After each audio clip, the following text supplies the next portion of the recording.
Halo rekan-rekan semuanya, perkenalkan nama saya Anastasia Kartini Telaung Banua AMK. Saya adalah peserta Latsar CPNS tahun 2021, golongan 2 angkatan 16 kelompok 1 dari Kabupaten Nias Barat. Pengampu materi saya di agenda kedua ini adalah Bapak Dr. Randus Jumsadi Damanik SHM Hum. Latsar ini diselenggarakan oleh LPP Agro Nusantara Wilayah Medan bekerja sama dengan BPSDM Provinsi Sumatera Utara. Berikut saya akan memaparkan materi tentang akuntabilitas dan nasionalisme. Akuntabilitas. Akuntabilitas adalah kewajiban pertanggungjawaban yang harus dicapai setiap individu, kelompok, atau institusi untuk memenuhi tanggung jawab yang menjadi amanahnya.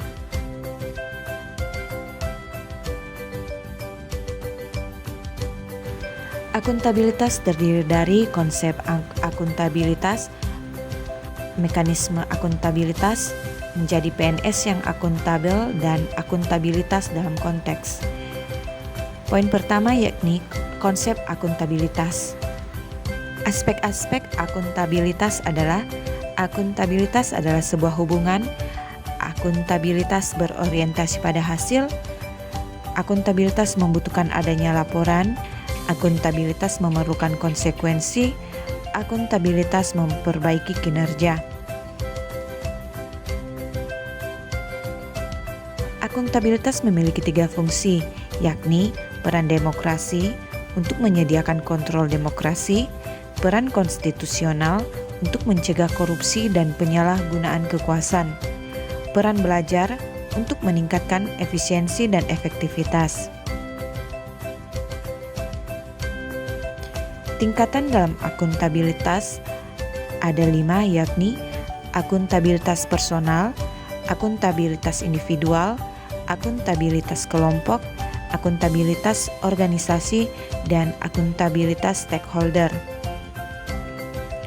Lanjut, mekanisme akuntabilitas. 9 poin yang menciptakan lingkungan kerja yang akuntabel, yakni yang pertama kepemimpinan, transparansi, integritas, keadilan, kepercayaan, keseimbangan, kejelasan, konsistensi, dan tanggung jawab.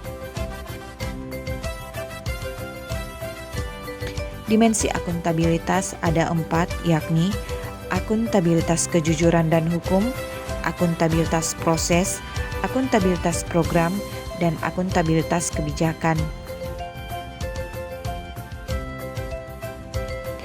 Alat akuntabilitas yang ada di Indonesia yakni perencanaan strategis berupa RPJP, RPJM, RKP, Renstra, dan SKP.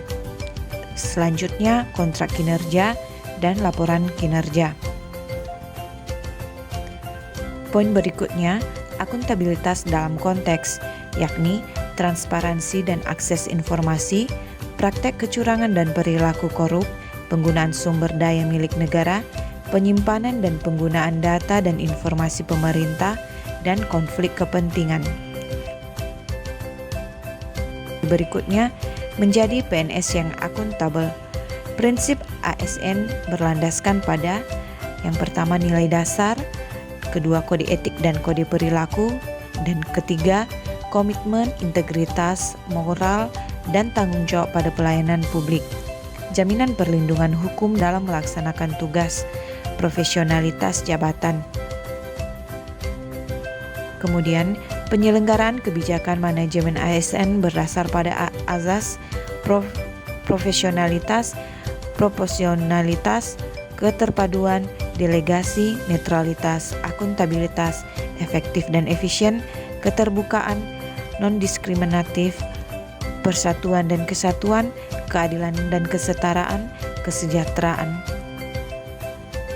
Perilaku PNS yang didapatkan dalam akuntabilitas yakni PNS bertindak sesuai kode etik yang berlaku, perilaku berkaitan dengan transparansi dan akses informasi, menghindari perilaku yang curang dan koruptif, perilaku terhadap pengguna sumber daya negara, perilaku berkaitan dengan konflik kepentingan, perilaku berkaitan dengan penyimpanan dan penggunaan data serta informasi pemerintah.